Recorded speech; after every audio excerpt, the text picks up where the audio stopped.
Je, tumpigie Medi hapa.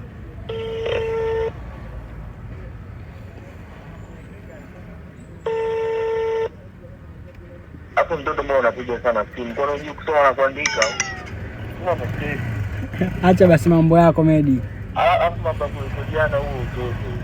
Unazungua. Yule demu kaja mwanangu. We kweli?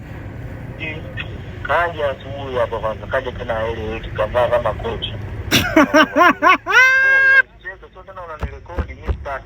Hamna tukurekodi. Kaja lalamika kweli, kalalamika kuongeza uchungu kama yuko pili. Acha basi. Kama shaondoka na mnulia soda hapa na vya kuchimba. Ndio kama nalo. We. Kula kama kwa padoto. Kama kiarabu sema uje afu ni kwa afu je kukupa ingie. Uje ule mimi mara pili nakutana naye. Mungu bwana. Mungu kuna siku sasa nilikutana naye kwa maeneo kanakuta mimi nimepigiwa na kuna zangu dogo tu za kawaida. Ikaje mimi napenda kunywa buto si nini.